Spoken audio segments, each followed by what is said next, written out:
Good evening, Facebook. We are back for another meeting of Diverse Minds with Keisha Hamilton. And I am your host, Keisha Hamilton. Okay, looks like I have sound. I'm always trying to test it out on there.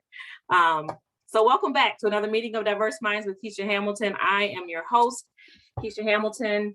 We explore racial equity topics on a meeting of Diverse Minds with Keisha Hamilton from an authentically historical perspective, an authentic historical lens. That means that history forms our perspectives. I'm looking over here because my notes are over here. My printer is not acting right now. Actually, my computer is doing an update at the wrong time. But anyways, though, so my notes are on my other computer. But anyways, though, that means that history informs our perspectives, the way that we decide how we should and view things that have happened in our lives and why they're still occurring in our lives. We go through history, we look at history, we read books, we study, we watch videos, we read from a lot of great people who have written and, critically thought on these topics, and we allow that to inform our perspectives.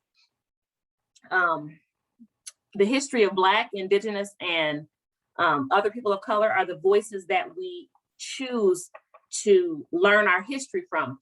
Anyone who's done any amount of critical study or critical reflection on history and on just life, that the conqueror usually tells the story. They have conquered, they've won, they, get control of the mediums, the social mediums, the news outlets, et cetera, because they've conquered, they won, right? You know what I mean?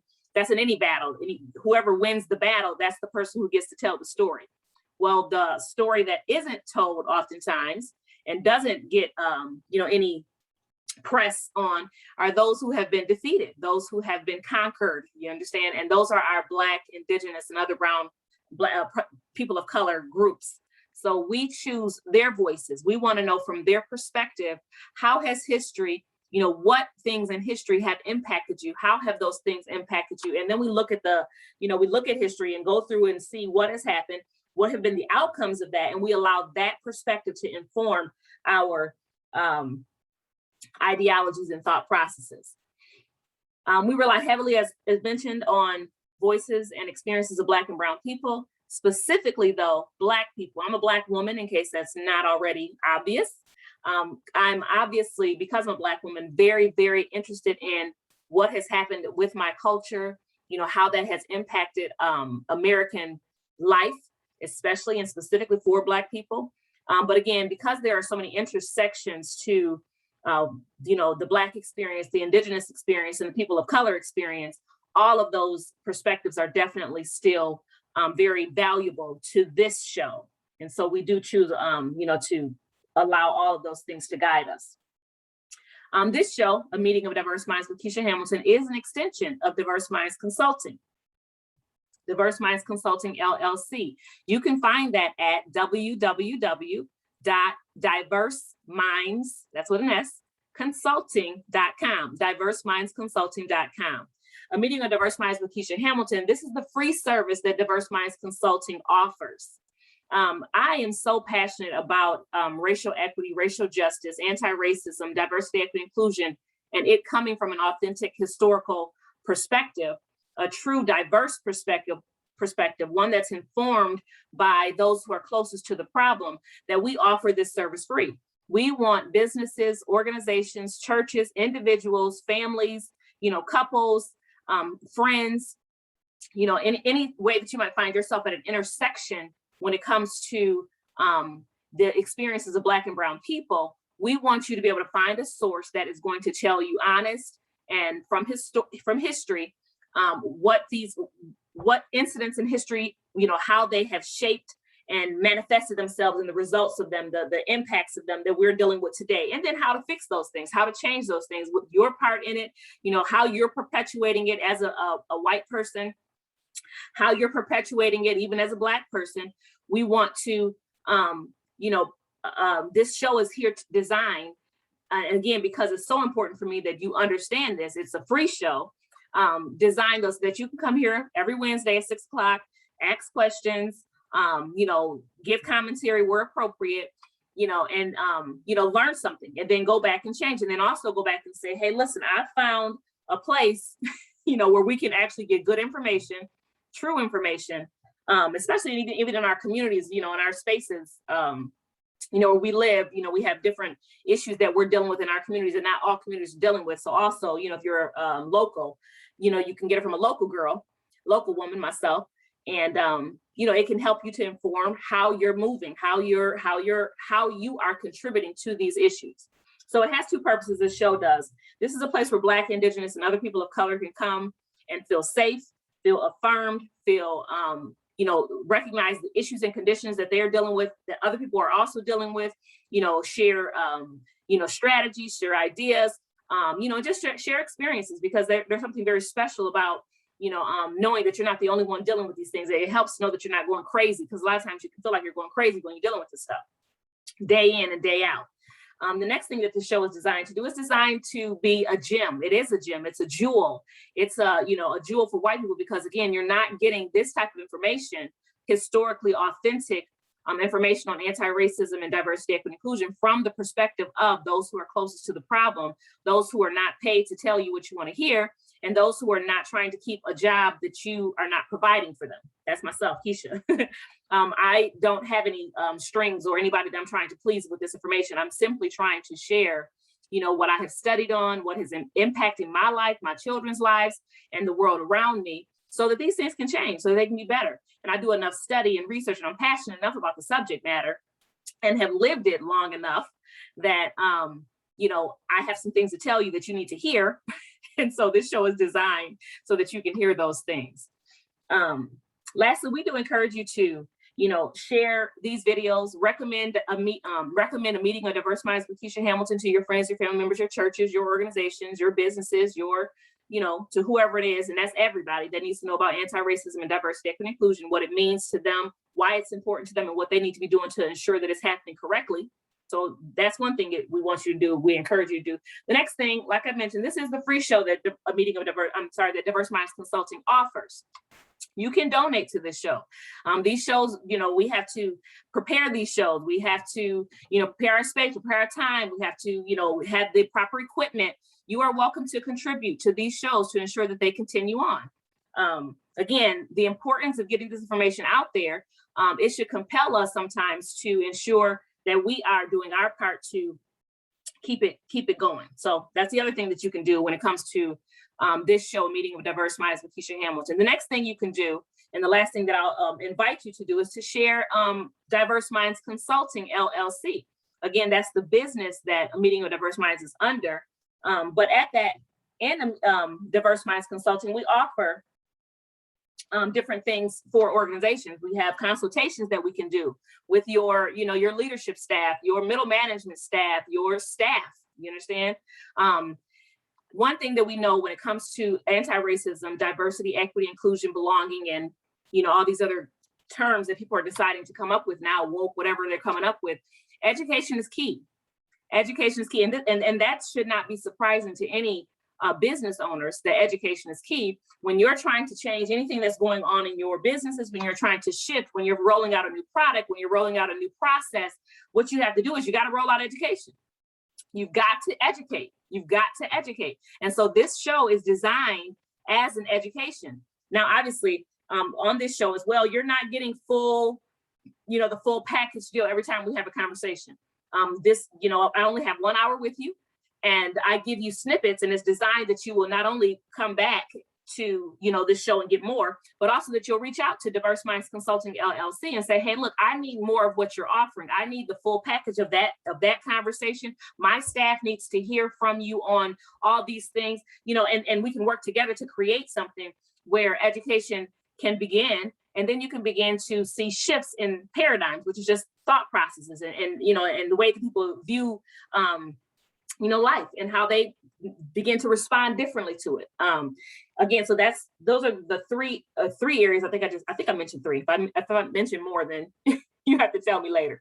But those are the three areas that we invite our listeners, our watchers, the different things that you can do to ensure that this show remains, that we spread this information all around, and that we can continue to see, or begin and continue to see, shifts in how we are viewing life, with which lenses we're viewing life through, and then how our responses, our decisions are changing as a result of that. Okay, you know, we always have to start with, remember we're an education show, we always start with our definitions because we have to be on the same page in what we're talking about. We talk about diversity, equity, inclusion, and anti-racism. So we're gonna go with our DEI, that's diversity, equity, and inclusion, DEI. Diversity, what is diversity? Diversity is simply your difference. On a meeting of diverse minds with Keisha Hamilton, the diversity that we obviously acknowledge your physical diversity. So we have different skin tones, different hair textures, different body shapes, different heights that we, you know, all are, different people that we love. You know, those are our obvious differences that, you know, are just there, they're present. You know what I mean? There, a lot of times that's the diversity that most organizations stop at. You know, they want to be able to say visually, look, I have a rainbow of, you know, differences presented and reflected here. But the difference and the diversity that a meeting of diverse minds focuses on is your mental diversity, how you think, you know, because you can have a table full of individuals who look different, but who all think the same, who all went to the same school, who all, you know, had the same teachers, who all had the same coaches, who all had, you know, so all of their thought processes generally go in the same direction. They, you know, they all kind of reach the same conclusion all the time. Nobody's challenging anybody's thought process. Nobody's saying, hey, look, this is a different experience that we need to consider. This is a different perspective that we need to consider. No one's doing that because there's no true diversity there. There's no true, you know, paradigm shifting diversity there. Most organizations, businesses, family members, friends, people don't want to be challenged. They don't want their ideas challenged. They don't want their thought processes to be challenged. They don't want their processes, their decisions. They don't want these things to be challenged, you know, for a variety of reasons. For some reason, people think that challenge equals disrespect. Some people think that challenge means that makes them less than. Some people think that challenge, you know, means that they're wrong. And they might be, but for some reason, people can't handle being wrong. That doesn't help how society continues. It doesn't help to change the conditions of society when we are more concerned about ensuring that everyone that is around us, regardless to how they look, that they are all yes men or yes women, that they're all in agreement with everything we say and do. So a meeting of diverse minds talks about and focuses on the diversity of thought, the diversity of mental processes, the diversity of experience, the diversity that challenges and that, you know, encourages others to actually do something different. That's the diversity that you want to ensure that you have around your table. If you're always coming up with the same ideas, if you're never coming up with anything different, then you don't have true diversity around the table, regardless to who's sitting there. And so that in layman's terms, that means you can have Black and brown individuals who are at the table with white people. You can have someone who supposedly is a poor and may be poor, you know, someone who's wealthier at this table. But if they're all still you know, coming up with the same ideas, they're all, there's no challenge in what's going on, then you don't have true diversity at the table. And that's the type of diversity that meeting of diverse minds focuses on and encourages you to be intentional about ensuring you have at the table. That can be difficult, and most people don't want that, okay? But that's what you need if you actually want true diversity, equity, inclusion, and anti-racism to be governing and guiding your DEI efforts, and or just because you need to be better people in life. You know, your experience in life is better with diversity. Who wants hamburgers all day? You know, sometimes you want a cheeseburger. You know what I mean? Who wants cheeseburgers all day? Sometimes you want macaroni, you know what I'm saying? Or spaghetti or Alfredo or Chinese or, you know, Thai. Like who, you know, diversity makes our lives richer. So, and diversity makes our products better. Diversity makes what we put out to the individual, to the greater public better. It makes our legislation better. It makes lives better. We need true diversity. I don't know why I got stuck on diversity, but it was important tonight. So hopefully you got that message. All right, let's go on to equity.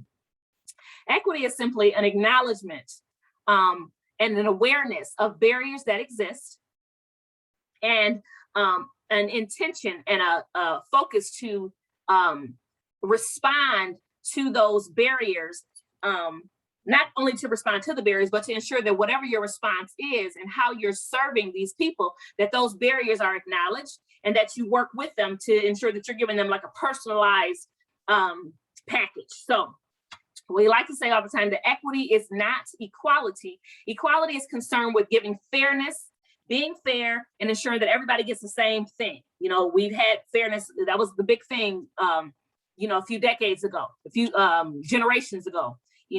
everything needs to be fair, separate but equal, or, when they decided that wasn't the thing, it wasn't actually equal because it wasn't even going to be designed to be. But anyway, so when they decided that separate but equal wasn't really equal, then they said, well, you can sit on the buses that you can sit in the front of the bus like us. And, not to take away from those gains that my ancestors fought for and received, but equality and equity are not the same. Equality seeks for fairness. Everybody gets the same thing. We all can sit on whatever spot we're going to on the bus. What equality doesn't do, it doesn't acknowledge the barriers, the ways that different groups have been held back, the ways that different groups are viewed, and it doesn't acknowledge the individuals who are in positions of authority and power and who are still dealing with these diverse communities in such a way that it makes it difficult for them to engage with everybody else. So, for example, equality does not acknowledge that we'll go to my example that I always give all the time because I want to get to some other stuff. So, for example, you have two people who need a transportation. One person needs a bike, the other person needs a car. These are the needs that they have, right? So equality would say, I'm going to give both of you all, $5,000 towards your transportation needs. The person, let's just say, for example, that the person who needed a bike, the total amount of money that they needed to secure their bike, their license, their, chain, helmet, elbow pads, knee pads, was about, let's just say it's $2,000. That might not be a realistic number, but we don't need to be realistic in our numbers right now. We just need to get the point of the example. So say we tell them we're going to give you we're giving both of you $5,000, but the person who needed a bike only needed $2,000. So now we've given him $3,000 additional dollars that he does not need, right? But he's got his bike and he's got an additional $3,000. He don't need a second bike, he only needed one bike. Then the person who needs a car, if you live in Michigan, like I live in Michigan, our roads are bad. We got rust all the time on our vehicles. You can't find a decent car for $5,000 oftentimes. The car's not going to last very long, okay? It's likely got some rust on it. It's got a lot of miles on it. And it's not going to last very long. So, and the person who needs a car, they needed $10,000 from us. But because we're more concerned about fairness, we've given person who needs a bike additional extra excess money, and person who needs a car, not enough money, okay? Because we're not acknowledging that this is a personalized approach that we need to have. We're not acknowledging that for whatever reason, person who needs a bike, he only needed a bike because he had 2 blocks to, let's say he had 4 blocks to go and he didn't want to, for whatever reason, he needed a bike, right? He didn't have very far to go. Person needed a car, he's got, a whole, city to go to. The next city he has to go to, the next township he has to go to. And so that's why he needed his bike. We also don't acknowledge that maybe he or she has to drop children off. They may have to drop children off in the morning. So this is why they need their car. All these barriers, these things that are in place, we don't account for that when it comes to equality.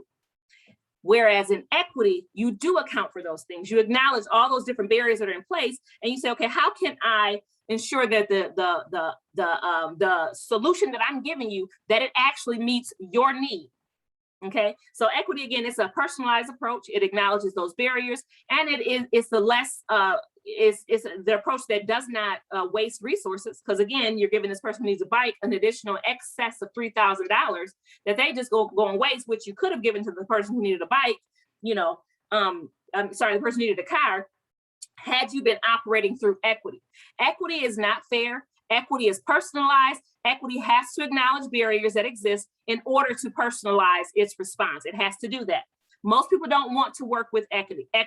You will find when you're talking about equity in your organizations that individuals who feel like, and we're going to talk about this in a few minutes, white rage, individuals who feel like you're taking from them to give to another. So for example, the person who needed a bike, if you told them, look, I'm giving you $2,000, that's all you need for everything you need, they would feel like, because then you give that other person $10,000 for their car, you gave them more money. Yes, I did. That's not fair. No, it's not. I want the same amount, but you don't need the same amount, so I'm not going to give it to you. Well, now it's reverse racism. Now it's, it's unfair. Now we got a lawsuit on our hands simply because this person who did not need anything more than what they got said, you're not being fair to me. I need organizations, people, individuals, couples, relationships to understand that when you're responding to issues, you have to acknowledge those barriers, and then you got to give a personalized response to it. Not all of us need the same thing, and equity says that it acknowledges that, it recognizes that, and it's going to respond to the need of each individual in a personal way. Okay, that's equity. Equity is everything. To be sure, I always want to say it on every show that we have a conversation with. Equity is everything. Equity is everything. If you don't have equity running through all of your DEI efforts, if you have diversity and inclusion and you miss equity, you don't have it. Equity is how you get from diversity to inclusion. Equity is how you get from inclusion to anti-racism. Equity is everything, because it has to be a personalized response. You have to give a personalized response. It just has to be. Okay. All right, let's go on to inclusion. Inclusion is having a seat at the table. And I'm rushing a little bit now because I want to get on to our white rage conversation. I'm not going to go over an hour. But inclusion is inclusion is having a seat at the table. It's ensuring that not only those voices that are at the table, that they have the ability to speak and to share and to contribute, and that whatever they speak, share, and contribute, that it is included in whatever is being created. Okay, so I've given the example before. Some of you have, girls, or you've been a girl yourself at one time, and maybe you had a tea party. Little girls in their tea parties, you got, 4 chairs around a little small table. You got your plastic cups or your glass little teacups if you have a glass set. You got your either make-believe tea or your water, or maybe some real tea or juice or whatever with your donuts or cookies or whatever you're serving. And you got a little girl sitting there with 3 teddy bears sitting around the table. So 4 chairs, she's sitting in one, and those other 3 chairs are filled with teddy bears. Most inclusion efforts look like either, because inclusion means that inclusion automatically implies that you are having diverse voices at the table. Okay, it's an automatic implication. It automatically means that it's not a room full of white men sitting around the table. That's automatically not what inclusion means. So inclusion automatically says we've got diverse voices at the table. Okay, that's what it automatically says. That's what the word says. What actual inclusion is not a little girl sitting at the top of the table, the front of the table, with 3 teddy bears around the table who are not contributing. Or let's say you got a teddy bear who talks, you got a wind up teddy bear who you can push a button on and it says some words. It's not a teddy bear who talks, but who you're not including their information. It's not teddy bears who talk and who sound just like you. That's not inclusion. You do not have true inclusion without challenge. You do not have true inclusion without different perspectives. You do not have true inclusion until and unless all of that difference is included in what's being created. That takes time. That takes humility. That takes a lot of stepping back on the part of white people. It means you've got to step back. You've got to say to yourself, okay, I've always done it this way. Best practices says, I think that, my family has success in this way. And therefore you've got to take all that stuff, throw it out the window, and sit back and say, okay, teach me.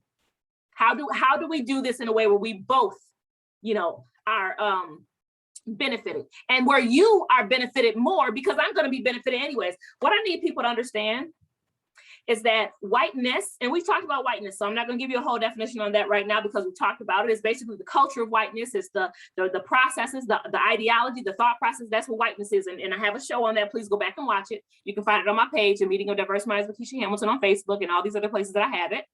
But what whiteness has done, because it's been in control for more than 400 years, because it has white rage, because it has, done everything in its power to ensure that it remains on top, the default to everything that we experience in life is the advancement of whiteness. So unless your inclusion efforts are intentional about disrupting it, whatever you create, unless you're intentional about saying, okay, how is this policy right here? How is this thought process? How is this way of doing things? How is it harming other individuals? Some people have asked very good questions. I've been in different DEI groups and meetings and things where white people will ask a question. They say, we don't have much diversity in our community. We don't have much diversity in our organization. And the Black people that are here don't say that there's anything wrong. Let me be clear. Black folks, unless you ask them and unless they trust you, they're not going to tell you what's wrong. They're not going to tell you how you are harming them, because they're likely to lose their job as a result of that. History tells us that, okay? Be grateful that Keisha just gave you a gem tonight. They're not telling you what's wrong. They're not telling you how you're harming them unless they feel safe, unless they know that you're going to do something about it, and unless you've shown that, you've proven that. Okay. So until you prove those things, your inclusion efforts around the table saying, hey, look, I want you to come from this department. Hold on, let me see what is going on later. I want you to come from this department. I want you to come from that department. All the Black people in your organization, the 6 of them out of your, 300 people organization, you pull them all into a group because you want them to be in this diverse, group. We want to make sure that we're including you, white people are saying. You bring them to this table and you've shown in no way, shape, or form that you are sincere about making any true changes. You fired different ones who have stood up against you. They're going to come to the table because 1, you forced them. It's part of their job. They work for you, so they got to come. 2, they're going to say you're doing everything great because that's how we have to operate in order to survive. So you don't have true inclusion without true voices at the table that are empowered to encourage you to change, to force you to change, to challenge you to change. And when you're at those tables, white individuals need to sit all the way back and need to be intentional about looking for how they're harming, because they are harming. That requires you doing some reading. You can actually read on your own. You can study. You can pay consultants like myself to come in and look at your stuff that you've got going on and say, this is a problem. That's a problem. This is a problem. That's a problem. And you need to fix all these things. You can do that. And when you're really honest and when you're sincere and you're really ready to make change, then that's what you're doing. You're paying consultants top dollar, because we do our research and we do our study and we got to come into these, toxic situations to help you out. And you're making sure that you make the changes that they recommend to you. Okay, let's keep going because I don't want to miss out on my time.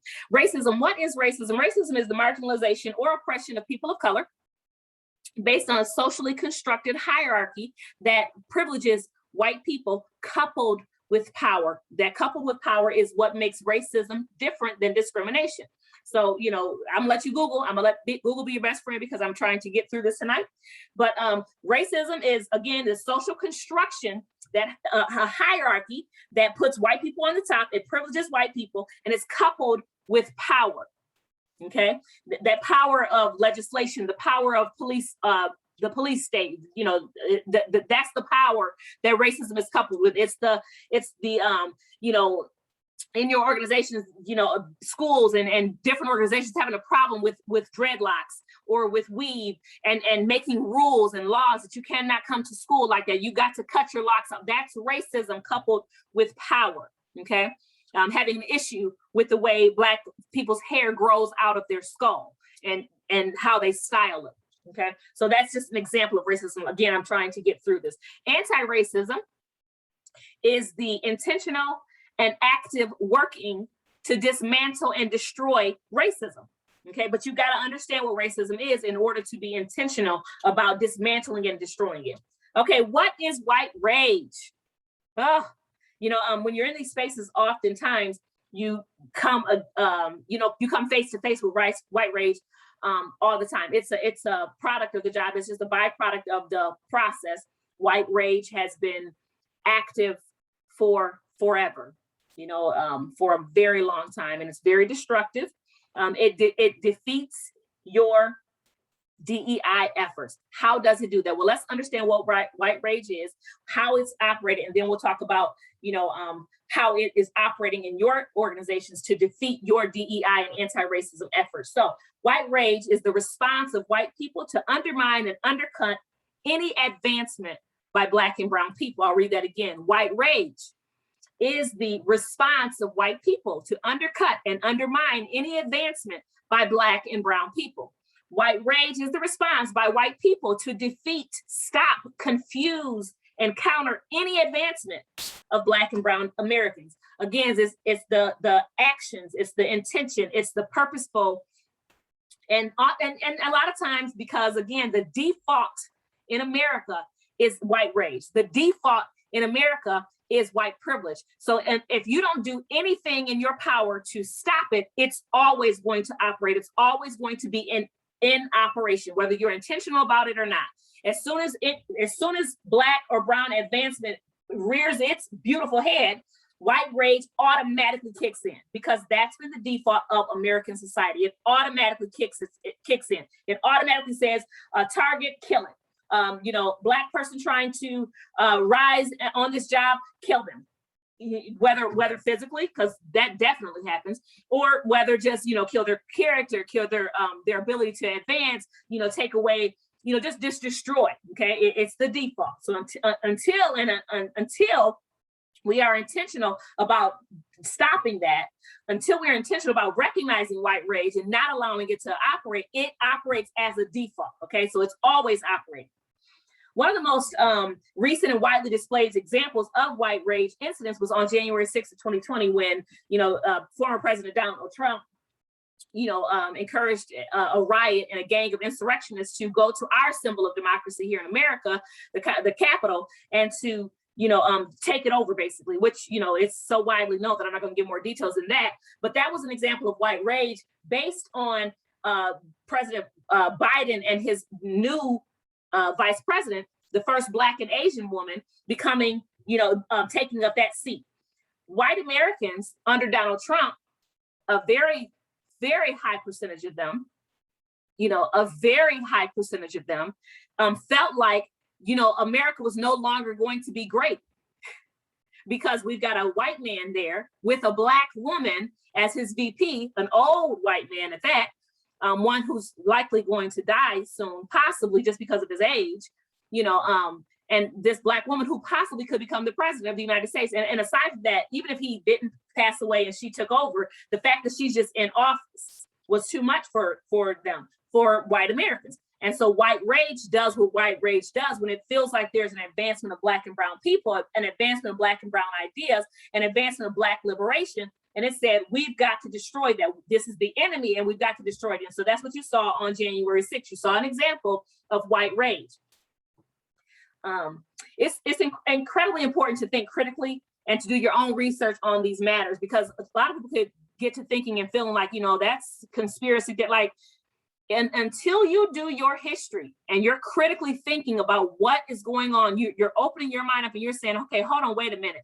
Let me look at what's happened in history, the impacts of what's happened in history. It's so funny because someone said to me one day, they said, you can't determine my intention based off my actions. And it just was so wild to me that, like, what do you mean I can't determine your intentions? But I can determine the impact. I can determine the effect. And based off those two things, looking at the action that you took, it tells me what you wanted. So I can determine your impact based off of your actions. You wanted such and such to occur. You did X, Y, Z, and such occurred. You meant what happened to happen. We actually can do that, but for some reason, these alternative facts, you know, in society, they, you know, Kelly Conway coined that term, you know, while Trump was running. You know, she, in her efforts to confuse and gaslight Americans, you know, she said that's an alternative fact. We can choose what's true and what's not true. Like, no, you can't. You know, your actions, your behavior, and the impacts of those, that's what tells us what you're trying to do. That's what your actions actually tell us what you're trying to do based on the impact, based on, you know, what's happened. We can tell just by looking at it. It's not like a rocket scientist, you know, well, you didn't intend to kill that person despite the fact that you drove a knife into their heart intentionally. Like, you know, you didn't fall into them. You ran towards them and drove it into their heart. And that's what you meant to do and they died.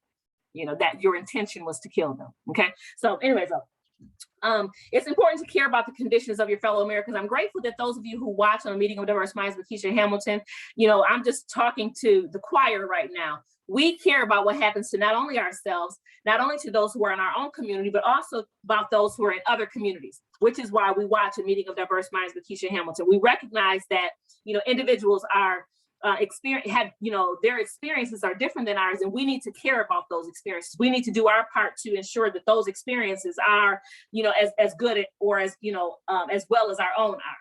So I'm thankful that those are the individuals who watch, and that you also share these videos with other people who, you know, also are, you know, interested in ensuring that we all live a good life. I'm also, I'm passionate about policy, legislation, politicians, history, and our civic duty. Legislation drives policy, okay? Politicians drives legislation, right?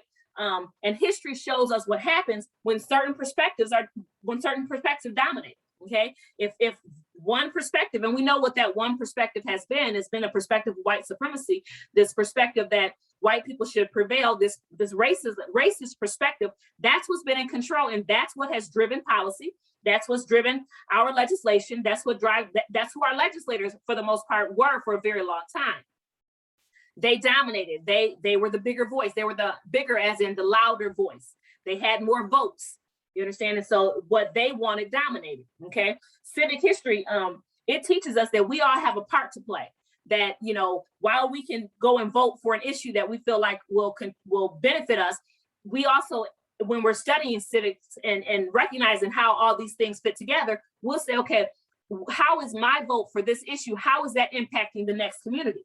Is it helping or hurting? And when we begin to understand how everything is interconnected, then we start choosing differently in who we put into office and what issues and things we vote for. And that's important. All right.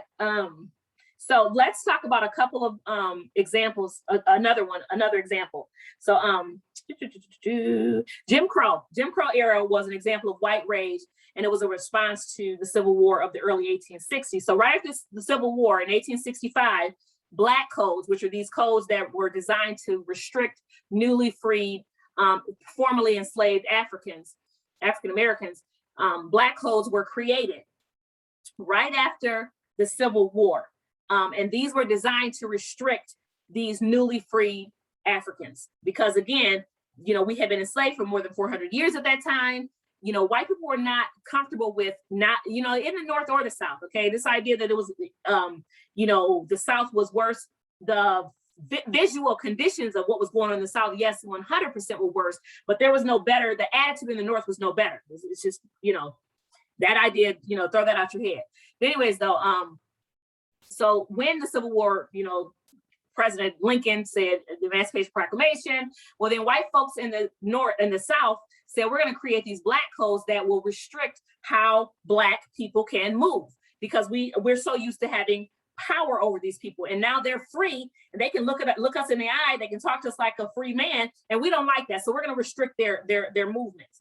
Shortly after that, the Reconstruction Era was happening, where Black and brown Black people were, really having great advances and great strides in, their liberation and in their education and in their families and in their communities. They were, really, because we had spent 400 years figuring out how to be great in this space, because we already know how to do it over, where we come from. But in this space, we were spent all that time figuring out. So as soon as we got free, we hit the ground running, and we were, rocking and rolling, as it were. Well, white folks didn't like that. They didn't like that. So during Reconstruction, the KKK comes along. And what the government doesn't do is it doesn't hold, the KKK is another example of white rage. The government said, I'm not going to hold these Ku Klux Klan terrorists accountable to the actions and to the terror that they're enacting upon our Black citizens in the South, because I don't want to. That's it. Because I feel like they're right, because I don't want Black people to be free either. Our government said that. Now, so the KKK comes in the 1865 as well, terrorizing Black people, because again, Black liberation, Black advancement, Black, success, Black excellence. They didn't like that, because again, these Black people had been slaves. They didn't want them to be free. So the KKK comes along and their white rage. And again, remember, because white rage and whiteness and white supremacy and racism has been the law of the land for so long, unless you are intentional about breaking it up, stopping it, destroying it, dismantling it, it's going to operate as the default. And it did that. After the KKK comes in, we got Jim Crow in late 1870s, early 1880s, I believe, where the Black codes were expanded into Jim Crow. Now it was where Black codes were like state and local.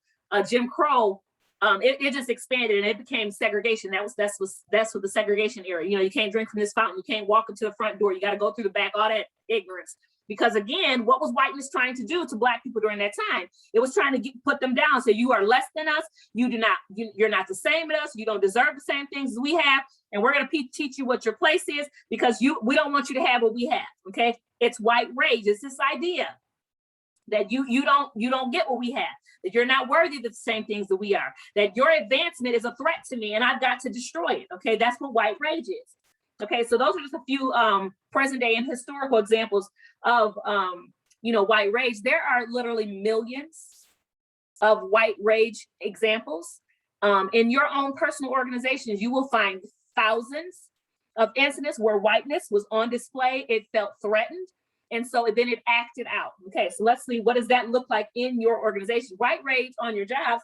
It looks like white people complaining about DEI trainings, maybe refusing to go, or crying a whole lot, saying that they can't take the information, centering themselves and just disrupting everything. Okay, that's what white rage looks like. Okay, I'm gonna keep going because I want to end soon. It looks like your CEOs and your VPs, your VP suite holders threatening to file lawsuits of reverse racism. Actually, anybody in any white person in your organization. This idea that there's a such thing as reverse racism. Let me be clear. There's no such thing as reverse racism. Okay, you have to have this ability to oppress and inflict this oppression on a large group of people, coupled with power. You got to have the power to do that. Black folks don't have the power to enact that type of oppression on any group of people. Nothing in our history books says that, white people can't wear their hair straight. White people can't wear their hair, and we can't come in and write them. There's no way we're going to come in and write on your policies that, white women can't wear ponytails, or, white men, have to, I don't even know what, they have to get curly hair. They have that sometimes, but what, I don't even know what it would be that could be considered reverse racism in that case. There is no such thing. Okay, but white rage in its attempt to destroy, to thwart, and to defeat the efforts of diversity, equity, inclusion, anti-racism, and just the liberation of Black people, they will choose and come up with anything to defeat those efforts. And some of those things, these are what these things look like. It looks like middle managers and supervisors micromanaging Black women specifically, but also in general, Black and brown people, okay? When white women, because a lot of times our middle managers are white women. A lot of times they are, that's just how it goes. You got white men at the top and white women, in the middle, and everybody else underneath them, because supposedly that's how things should go. And we know that's not the case, but anyways, so what it looks like in the organizations is these supervisors, these white women who will micromanage and, restrict the movements of Black women specifically, and then Black and brown people in general. Okay, this idea that, they'll give them menial jobs. Jobs that don't work their brains at all, jobs that don't look good on a resume, jobs that they don't want, and say, I just need you to be in that for a little while, and then leave you there for 2 or 3 years. This is so very common. It's so incredibly common that I could be talking about every Black woman that, okay?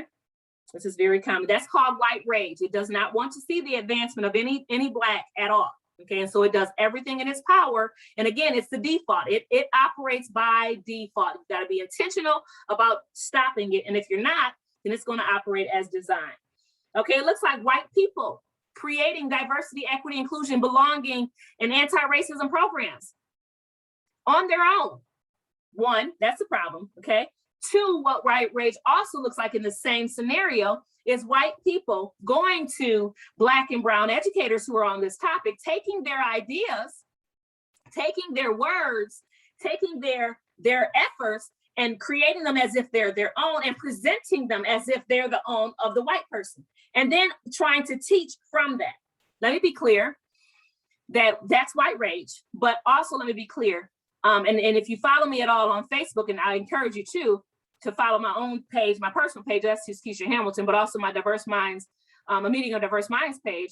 I put up on the page that whiteness, if your DEI efforts, your anti-racism DEI efforts are being,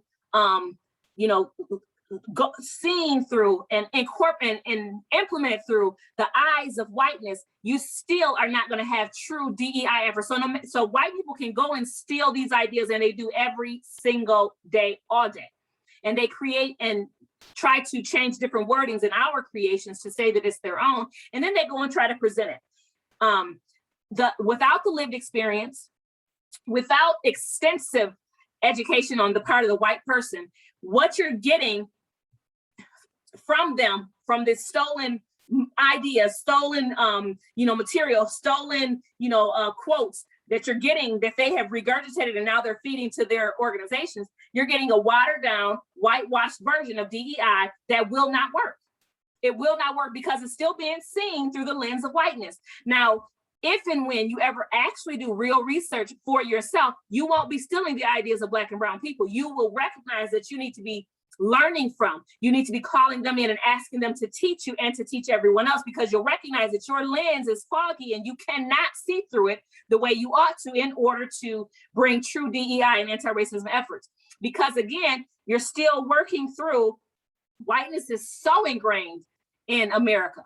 It's so ingrained in how we automatically default think that at all moments, unless you're constantly trying to figure out, it's like a person who's learning a new language. And I only know this because I'm listening to, my Spanish speaking brothers and sisters who come around and who talk about this experience and say, I'm always trying to interpret. I always got to kind of, interpret, not kind of, I always have to interpret what I'm hearing from Spanish into English when I'm trying to speak it. It's so that constant constant flushing it through this lens, constantly flushing it through that lens to come out into a different way, to come out in English versus Spanish, constantly reinterpreting it. That's constantly working. White people, unless you are constantly sending everything you think, feel, believe, decision you make through the lens of a Black and brown person, through the lens of that educated space, unless you're doing that, then what you're operating under and in what you're presenting is still whiteness. It's still whiteness. It's still going to come off as whiteness, and you're defeating your efforts, which is why you can't get around having Black and brown people do the work in this area. Now, be sure, this is not the topic of tonight. We are not only good enough for this work, but to be sure, those closest to the problem need to be the ones that you're listening to when it comes to DEI and anti-racism efforts. I'm gonna keep going. Okay, the last thing is, so it is late, so I'm gonna go ahead and be done here. But in your organizations, white rage, it just looks like white people telling and forcing white people onto, so this other thing, this other thing is very interesting. White people, and whiteness, because to be clear, Black and brown people can operate through whiteness. Remember, it's been the default, unless we, even as Black people, unless we are intentional, about doing our own research, about what we're experiencing, what we're dealing with, what we have dealt with, and how these things show up in our lives and in the lives of others. And, unless we're intentional about that, we will operate through the default as well. Okay, it's a lot of times it's survival mode. A lot of times it's just ignorance, and sometimes it's we really know what we're doing, and we still want it to be easier on us because it is easier to operate through whiteness, because again, it's the default. Unless we're intentional about it, we also can operate through whiteness. So please don't think that white people are the only ones who can operate through whiteness. They're not. Okay, so again, whiteness, though, this idea, white rage, this is the idea that, this group of Black people seem to be doing really well. We're going to put a white person with them, and we're going to tell them that this white person that we're giving them to add to their group, that this white person has a heart for this organization, for this business. Let me be clear. A heart and love have never been enough for diversity, equity, inclusion, anti-racism efforts. It's never been enough. It wasn't, it isn't ever, okay? It wasn't during the Civil War. It wasn't during a heart and love. You've got to have action and accountability, okay? Love does not always equate to action. Love does not always recognize that you need to sit down and be quiet a lot of times. That's what love, but see, love doesn't recognize that, because love says, well, see, I mean well, but you're causing all kind of harm. So mean well and causing harm, they don't equal. Love, if it was real love, then you sit back and be quiet, and you pull away and you let somebody else do the job, and you would put them in position to do the job. You know, that's what love, real love does. Okay. Most of the time we're not getting love. We don't need your heart, white people. What we really need is action, accountability, you know, your awareness, you know, and I tell my friend, I won't tell you what I tell my friend. I'll tell you that later. Maybe sometimes I get a little comfortable with you all, and I'm not going to get too comfortable tonight. But anyway, so that's what white rage looks like, people. The last thing I'll say is white rage, again, it's this idea that, and it's this reality that at the least glimmer of Black liberation, Black advancement, Black and brown people doing good in any way, shape, or form. It happened with Stacey Abrams. Stacey Abrams, she should have won the election in Florida. Ooh, I forget what it was, 2020? I forget when she should have won that governor's election in Florida. White rage was so mad, you know, about her almost winning, you know, that election, that it did everything in its power to keep her from winning. It closed down voting polls. It, you know, created restrictions in the midst, it changed voting laws in the midst of the election period time. It did everything in its power to ensure she did not win that election. And she did not win. You know, Black liberation, what she did, because we're so excellent in what we do, she said, okay, if I, you know, if this is how you're going to play, then okay, I'm going to go and do what I got to do. And so she was able to get a bunch of people registered to vote in Florida, Georgia rather. It was blue for the first time in hundreds of years. Blue as in they voted Democrat. Normally Georgia's a Republican state. You know, and it's the way it votes, generally speaking. But again, white rage, it does everything in its power. When it sees any type of advancement by Black and brown people, it does everything in its power to destroy that.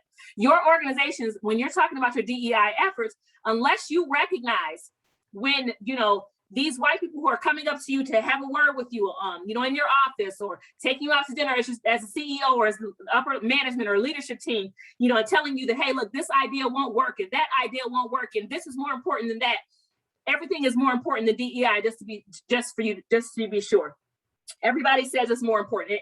You know, DEI is your base, okay? That's what you should recognize as your base. Until you recognize that it is the most important, it drives everything.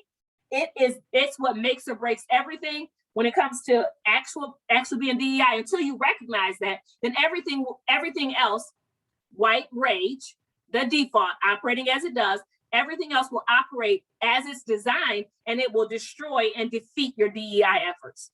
Okay, you'll never have enough money for it.